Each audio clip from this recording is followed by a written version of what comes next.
chose pour toi. Et il vient, il est couché à ta porte. Ça dit, viens dans ma zone de confort.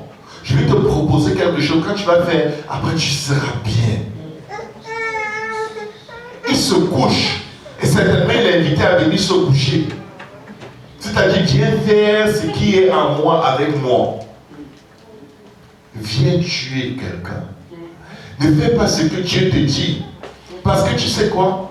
Ce sera toujours la même chose. Ce frère-là va toujours t'irriter. Cette soeur-là va toujours t'irriter. Et Dieu va toujours te dire que c'était ta faute.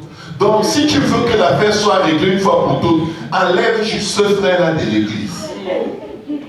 Tue-le. Élimine-le, tu n'auras plus jamais de problème.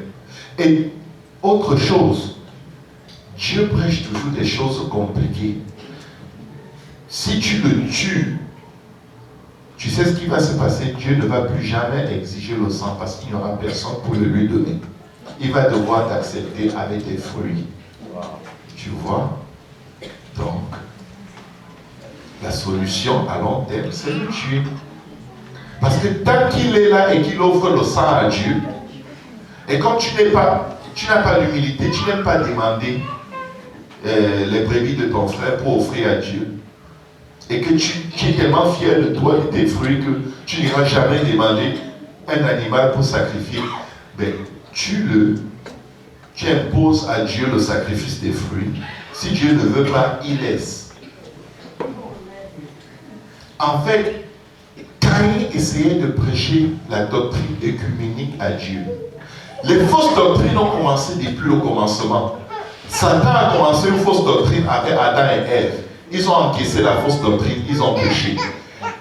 Vous savez, quand Dieu vient leur faire des reproches, ils ne se répandent pas. Est-ce que vous avez un verset biblique qui montre qu'Adam et Ève se sont repentis? Il n'y en a pas. Maintenant, là, ils donnent naissance à des enfants. Certainement, ils faisaient le sacrifice. Mais vous savez, les enfants vont copier ce que nous sommes. Si tes enfants ne te voient jamais demander pardon, ils ne vont jamais demander pardon. Si tes enfants ne te voient jamais t'humilier devant l'autorité, ils ne vont jamais s'humilier devant toi. Du moins, dès le moment où ils vont être capables de composer le 9-1-1. Parce que si tu les obliges à faire ta volonté, ils appellent le 9-1-1. Si ton frère et ta soeur ne te voient pas te soumettre à l'autorité, ils ne vont jamais se soumettre à ton autorité. Je vais aller plus loin. Si ton mari ou ta femme, si dans un couple, une femme ne voit pas son mari soumise à l'autorité, à son pasteur ou à qui que ce soit, elle ne peut pas lui être soumise. Parce que ton prochain copie ce que tu fais. Caïn n'avait jamais vu quelqu'un demander pardon à Dieu. Il ne pouvait pas demander pardon à Dieu. Il ne pouvait pas retourner faire ce qui est bien. Amen. Amen. On peut lui reprocher d'avoir refusé de faire ce qui est bien, mais qui était son exemple? La parole de Dieu, il la connaissait lui. Mais dis à ton voisin, ça prend un exemple dans ma vie. Amen. Amen. Tu désobéis aux autorités pour plaire à qui que ce soit. Je te dis, la personne va te désobéir au moment où tu t'y attends le moins. Parce que cette chair, elle s'éduque, on ne peut pas la forcer. Et il n'y a pas de meilleur moyen d'éduquer la chair que de prêcher par l'exemple. Amen. Amen. Certainement, si tu agis bien, tu relèveras ton visage. Et si tu agis mal, le péché se couche à la porte. Et ses désirs se portent vers toi. Mais toi, domine sur lui. Tu n'es pas obligé d'aller au-delà de là où tu te trouves. Fais demi-tour et fais ce que Dieu attend de toi. Amen. Amen. Fais juste demi-tour. N'essaye pas de dire, mais si je fais ceci, est-ce que Dieu va finir par accepter? Même si je ne mens plus, même si je ne vole plus. Non, la Bible dit seulement, repens-toi seulement de tes péchés, c'est-à-dire fais demi-tour et sois baptisé au nom de Jésus-Christ pour le pardon de tes péchés. Dieu va te donner le Saint-Esprit. Dis, j'ai déjà le Saint-Esprit. Donc même si je ne me fais pas baptiser et que je prie, je jeûne, je suis plus sérieux que tout le monde à l'église, est-ce que je ne vais pas être sauvé? Fais seulement ce que Dieu te demande de faire. Parce que le péché se tient à ta porte l'obéissance vaut mieux que les sacrifices. Il a fait un sacrifice. Dieu lui dit, mais obéis seulement. Obéis seulement. Obéis. Sinon la désobéissance à laquelle tu vas accéder, tu n'as aucune idée de ce à quoi ça ressemble. Mais tu es en chemin vers une désobéissance mortelle. Et je vais vous dire une chose que j'ai remarquée. Il est impossible de calomnier les dirigeants si on n'est pas dans la désobéissance. Quand tu es obéissant à tes dirigeants, dès qu'on les calomnie, tu stoppes. Non, non, non. Parce que tu es aligné avec l'esprit que Dieu a mis en eux. Et c'est comme si on parle contre toi. Donc tu stoppes l'affaire. Mais quand tu as été réprimandé parce que tu faisais ce qui est mal et tu n'as pas l'intention de te mettre en ordre, dès qu'on dit du mal contre le dirigeant, tu viens écouter pour chercher si tu peux valider quelque chose. Parce qu'il y a quelque chose en toi qui ne veut pas se soumettre à l'autorité. Mais le péché se couche à ta porte et ses désirs se portent vers toi. La prochaine étape que tu vas faire, c'est dire contre les autorités des choses qu'ils n'ont pas fait pour les discréditer et souhaiter qu'on les enlève du devant de ta vie afin que tu puisses faire librement ce que tu veux. Il n'y a pas de gens qui aiment leurs dirigeants qui parlent contre eux. Ça vient toujours d'un endroit où le dirigeant t'a pincé dans tes œuvres de la chair et tu as envie de régler leur compte. Tu dis, mais personne n'est parfait, tôt ou tard lui aussi m'a fait une erreur. Écoute, il est en train de t'aider à sauver ton âme. Amen. Ce n'est pas pour lui, c'est d'abord pour toi. Et en faisant ça, ça lui rappelle que lui aussi doit vivre en ordre avec Dieu. Amen. Amen. Caïn s'est dit, mon problème c'est vraiment Abel. Je n'aime pas faire le sacrifice, tout ça là. Il faut que je règle le problème. Dieu te dit non, le problème c'est que tu n'obéis pas à l'évangile. Tu dis à Dieu non. Le problème c'est que les gens là, ils croient qu'il n'y a que eux qui ont la vérité.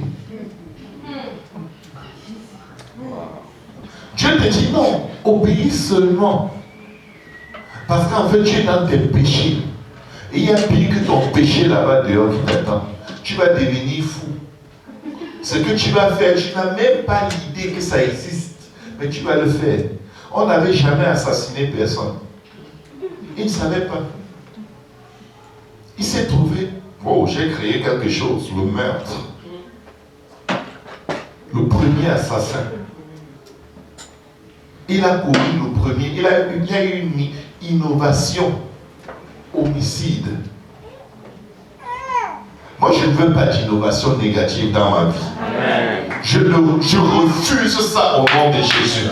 Même s'il faut que je me roule dans la poussière de la terre pour obéir aux instructions que je reçois, je vais obéir aux instructions. Il n'y a aucun autre moyen de marcher avec Dieu sans obéir aux instructions.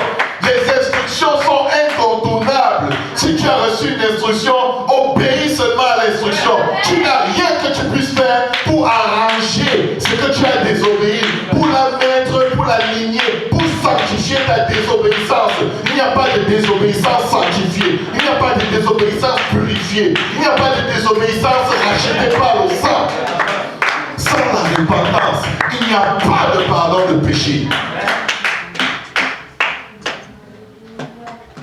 Où tu fais demi-tour, où tu fonces vers ta catastrophe. Et quand tu vas arriver là-bas, tu n'auras plus la capacité de te repentir. Parce que tu vas voir la faute dans les autres. Je vous dis une chose, mes frères et mes sœurs. Nous sommes dans l'église comme les 10 vierges. 5 sont sages, 5 sont folles. Et elles sont dans l'église avant le retour du Seigneur. Décide de quelles 5 tu vas faire partie. Parce que les folles n'écoutent pas. Elles se disent, j'ai du temps. Je vais le faire. Non, je ne pense pas. Je ne suis pas convaincu. Dieu m'a dit, la ferme. Dieu ne peut pas te dire quelque chose qui est contraire à ce que tu reçois comme instruction de ton dirigeant.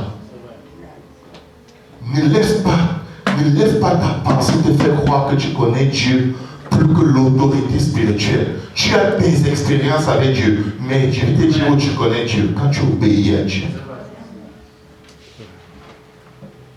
Si tu dis que Dieu t'a dit le contraire de ce que ton dirigeant t'a dit, il n'est pas ton dirigeant.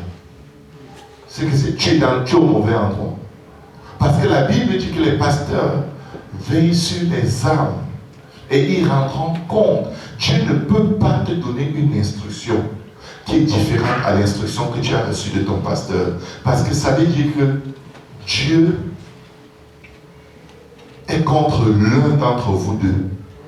Si Dieu te donne une instruction contraire à celle de ton pasteur, soit il veut que tu t'humilies, ou alors il veut éprouver ta capacité à être soumis. Parce que souvent Dieu peut t'envoyer une instruction effectivement contraire.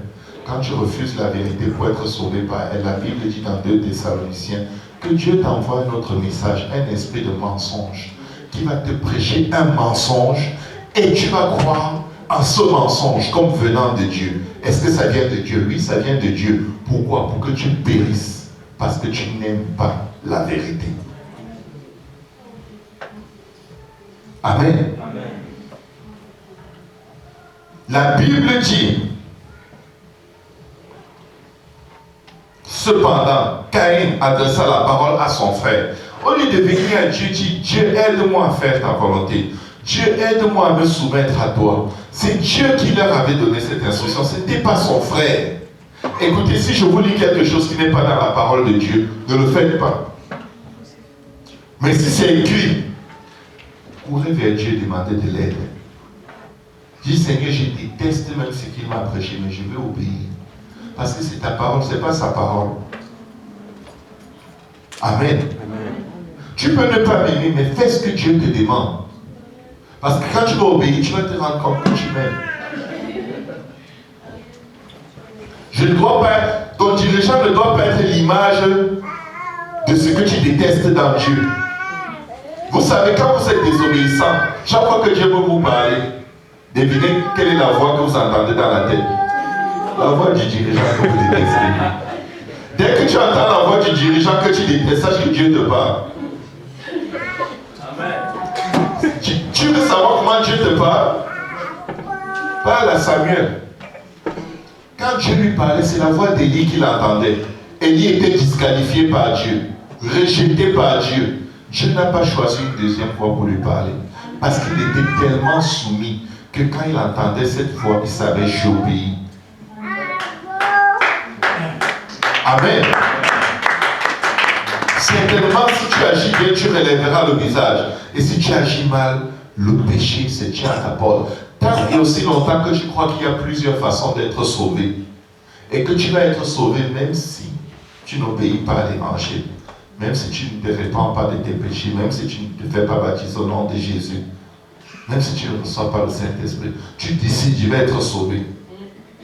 Je vais être sauvé. Je n'obéirai pas à votre cœur. Je vais te dire une chose. C'est ta décision, mais ce n'est pas ton ciel. C'est le ciel de Dieu. C'est lui qui a la clé. Il te dit, si tu n'as pas la clé, tu n'entres pas. Et cette prédication de l'évangile, c'est lui qui a demandé de prêcher cela. Dans Luc 24, verset 46, il dit que la repentance, c'est le pardon des péchés, soit prêché à toutes les nations en son nom. Et aujourd'hui, on te dit, répands-toi, comme il a demandé que la repentance soit prêchée. Aujourd'hui, on te dit, sois baptisé au nom de Jésus-Christ pour le pardon de tes péchés. Tu dis, ça ne fait aucune différence si je suis baptisé au nom du Père, du Fils et du Saint-Esprit. Montre-moi un seul exemple dans la Bible où quelqu'un a été baptisé de cette